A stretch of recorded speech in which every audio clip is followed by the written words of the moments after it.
इसमें विधायिका की अपनी भूमिका है, कार्यपालिका की अपनी भूमिका है, न्यायपालिका की भी अपनी भूमिका है और मीडिया भी अपनी भूमिका के साथ इस पूरी व्यवस्था पर पैनी निगाह रखे रहता है। बाकी अन्य व्यवस्थाएं अपने अनुरूप चल रही हैं,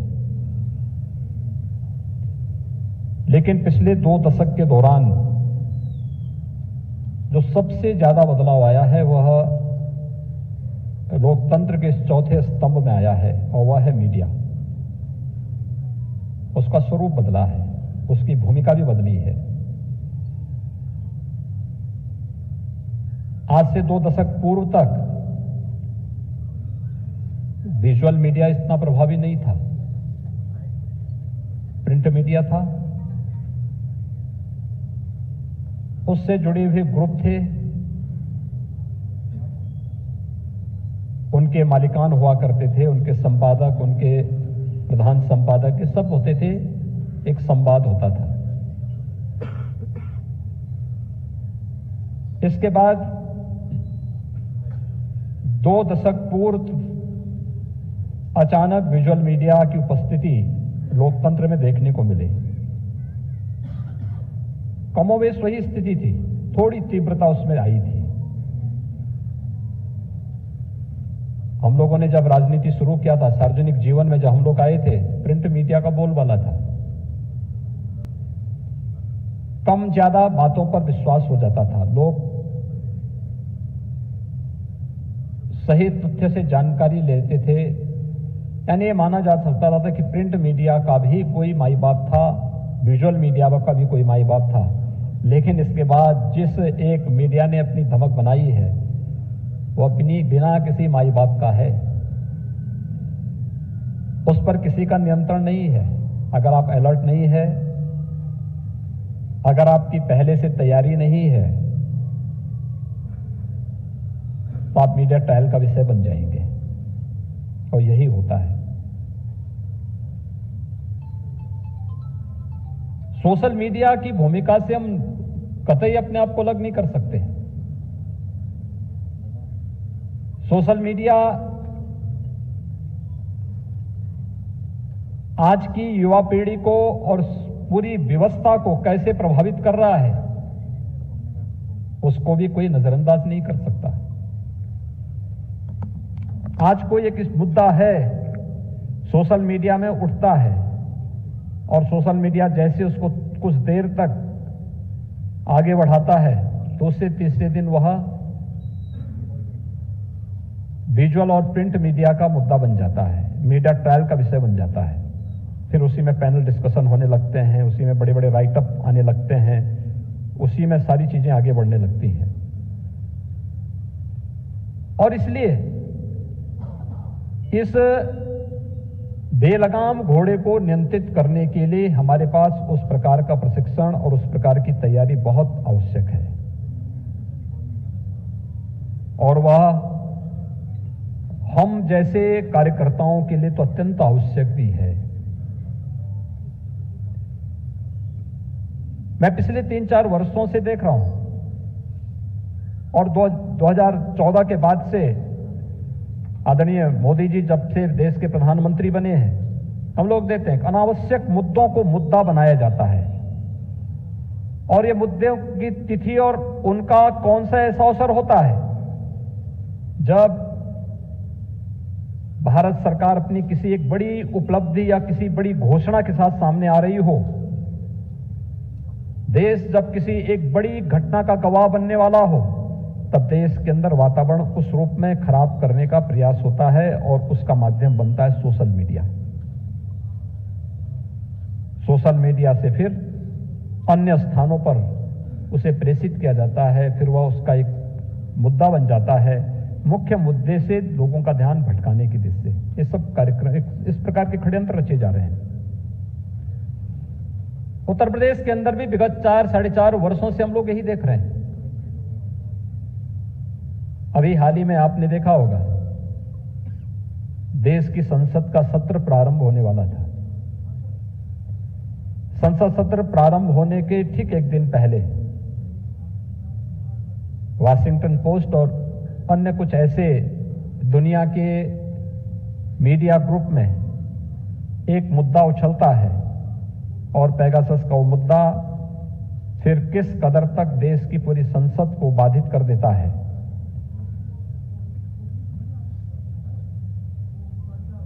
जो लोग इस मुद्दे को उठा रहे हैं उनके पास कोई तथ्य और प्रमाण नहीं,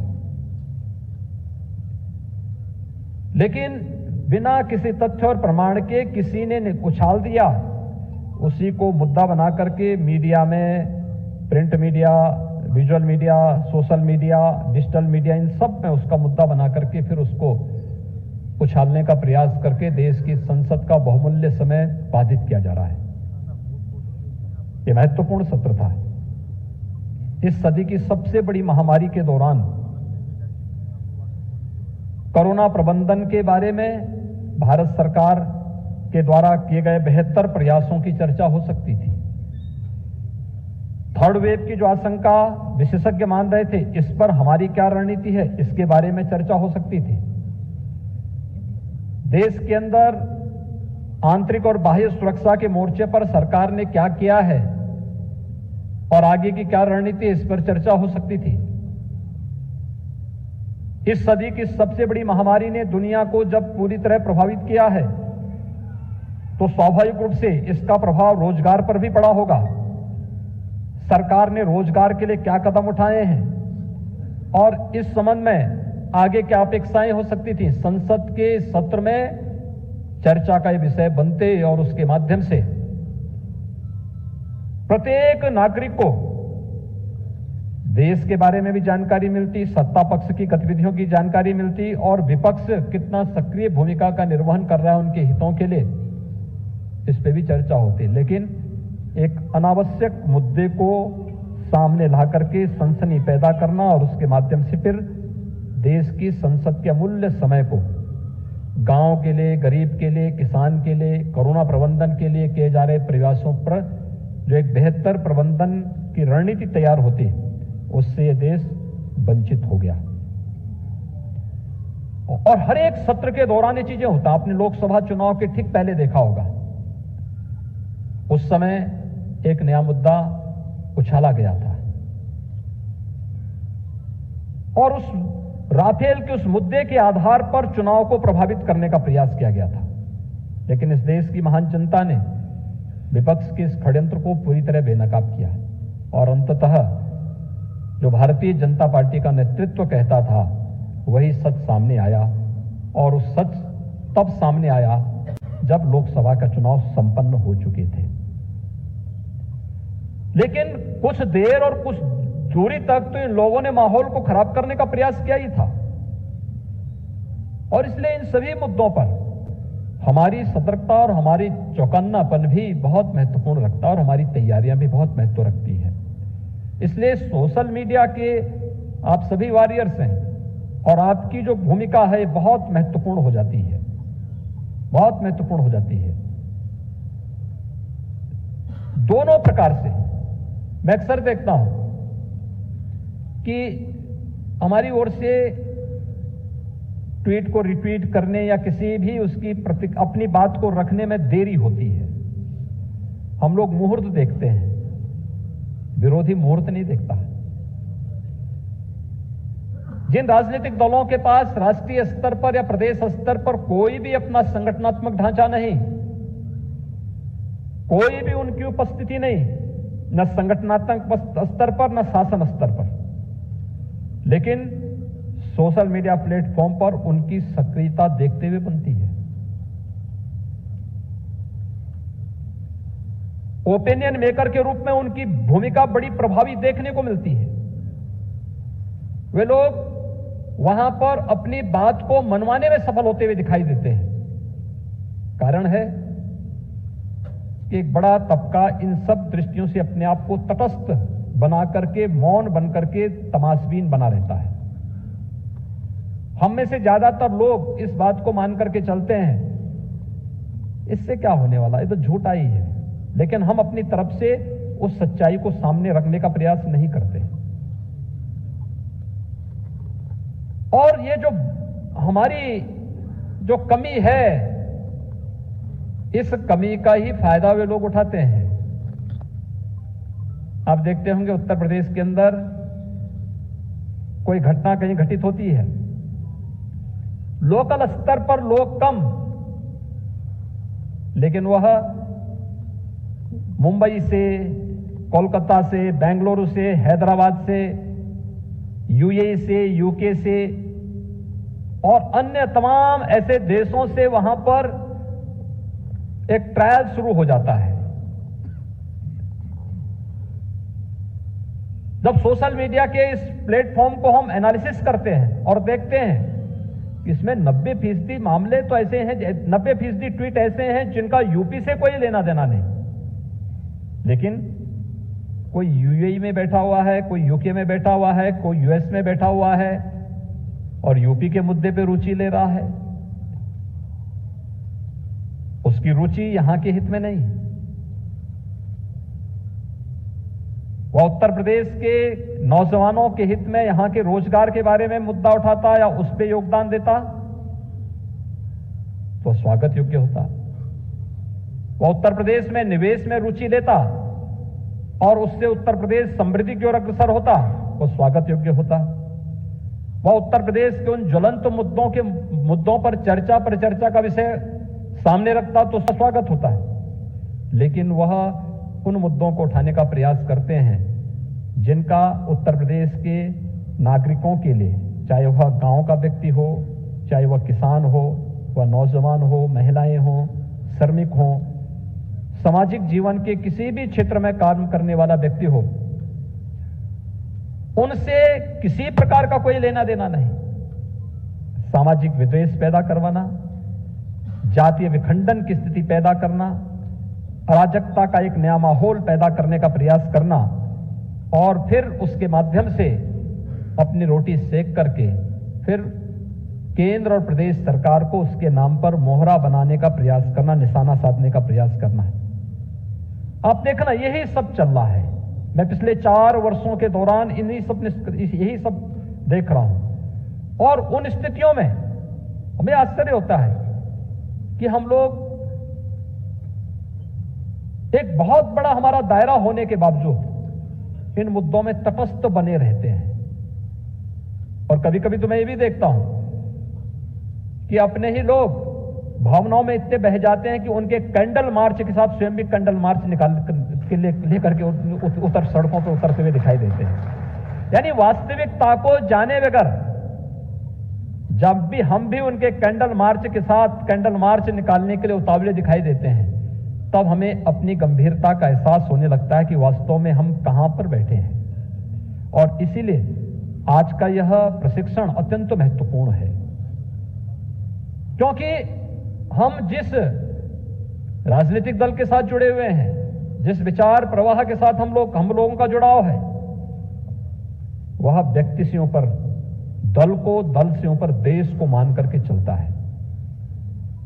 और इसीलिए आपने देखा होगा, हमें वर्तमान की अपनी इस भूमिका को एक तो बहुत स्पष्ट रूप से रेखांकित करना होगा, उसके अनुरूप अपने आप को तैयार करना होगा।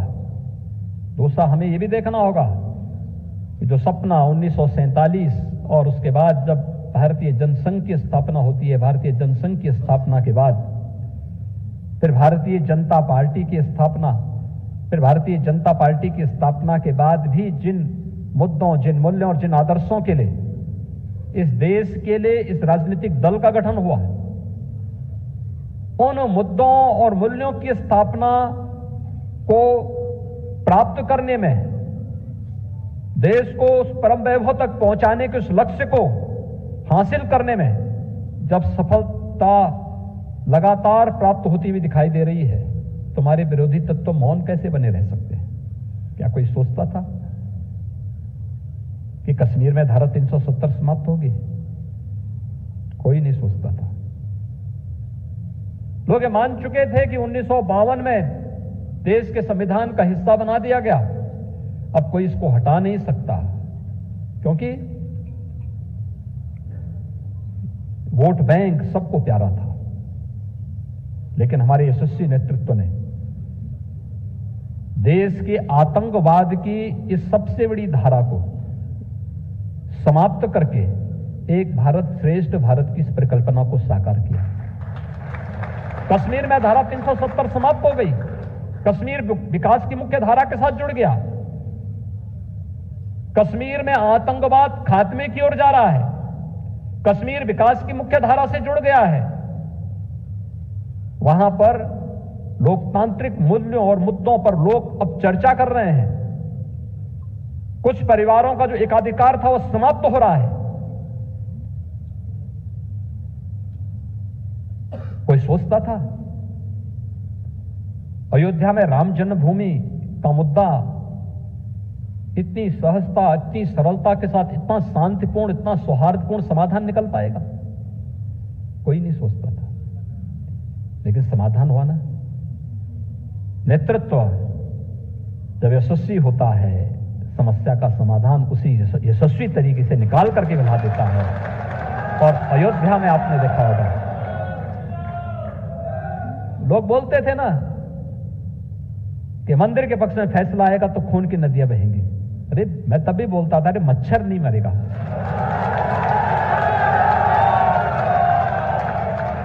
खून की नदियों को बहलाने की बात कर रहे हो।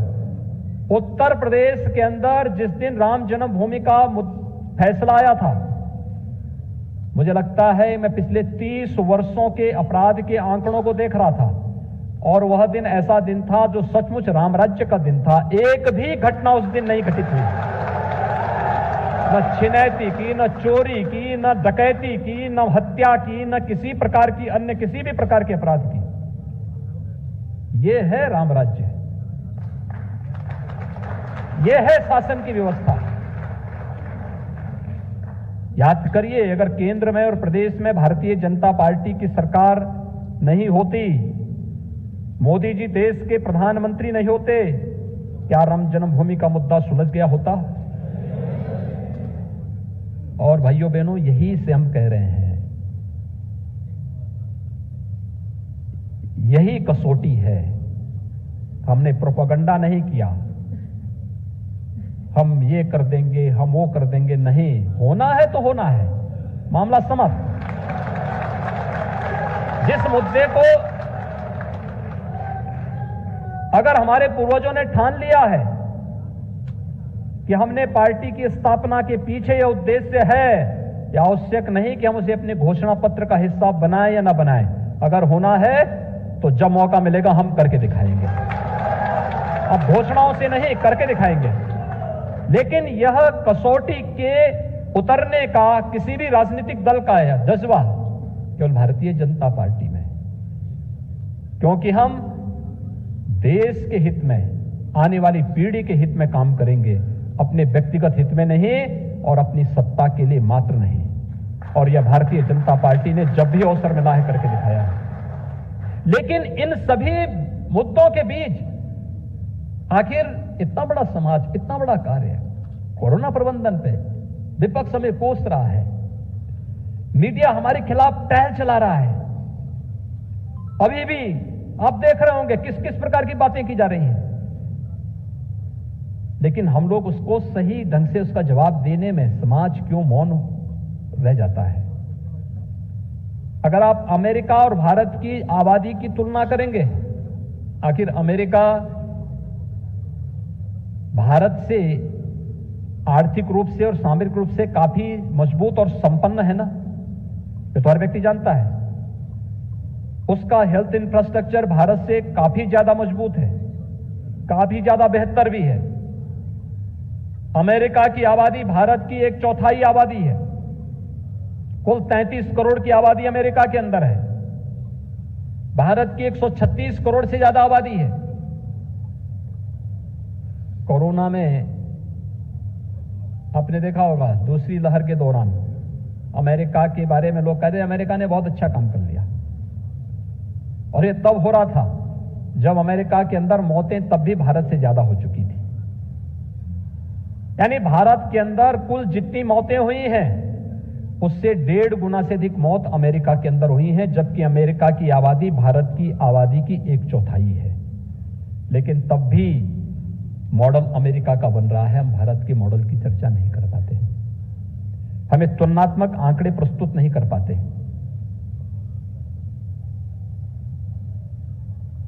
भारत ने गरीब कल्याण पैकेज के लिए जो कार्यक्रम किए प्रथम लहर में, कौन सा ऐसा कार्यक्रम नहीं था? 80 करोड़ लोगों को देश के अंदर निःशुल्क खाद्यान्न उपलब्ध करवा देना, जनधन अकाउंट धारी हर महिला के खाते में पैसा भेज देना, उज्ज्वला योजना के अंतर्गत जितने लाभार्थी रसोई गैस का सिलेंडर प्राप्त किए थे उनको फ्री में रसोई गैस का सिलेंडर उपलब्ध करवा दिया गया। प्रधानमंत्री किसान सम्मान निधि से लाभान्वित होने वाले लगभग 10 करोड़ किसानों को भी अतिरिक्त धनराशि दे दी गई। वृद्धावस्था पेंशन प्राप्त करने वाले और निराश्रित महिला पेंशन प्राप्त करने वाली उन सभी विधवाओं के खातों में भी पैसा भेजा गया, अतिरिक्त पैसा दिया गया। इसकी चर्चा नहीं हो पाई, इसके बारे में लोग चर्चा नहीं कर पाए। लॉकडाउन के दौरान बड़ी संख्या में प्रवासी कामगार और श्रमिक अपने अपने राज्यों के लिए गए, उन सबको फ्री में राशन उनके घरों तक पहुंचाने की व्यवस्था, और पूरे देश के अंदर फ्री में उपचार के साथ साथ अब फ्री में वैक्सीन भी देने का कार्य हो रहा है। दुनिया के अंदर भारत अकेला देश है जो फ्री में वैक्सीन अपने नागरिकों को दे रहा है, लेकिन ये हमारी उपलब्धियों में नहीं जुड़ पाती, क्योंकि हम लोग अपनी उपलब्धियों को जनता के सामने रखने में कोताही बरतते हैं। 50 करोड़ लोगों को फ्री में वैक्सीन मिल जाए,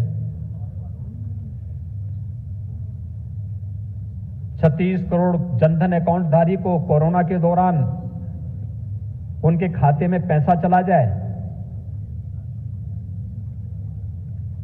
2-2.5 करोड़ लोगों को देश के अंदर 7 वर्षों में एक आवास उपलब्ध हो जाए, 10 करोड़ लोगों को एक शौचालय उपलब्ध हो जाए, 8 करोड़ लोगों को रसोई गैस के फ्री में कनेक्शन मिल जाए। आप में से बहुत सारे लोग नहीं जानते होंगे, जब हम लोग 1998 जन टीवी की लेटेस्ट अपडेट पाने के लिए हमारे चैनल को जरूर सब्सक्राइब करें और नोटिफिकेशन पाने के लिए बेल आइकॉन दबाएं।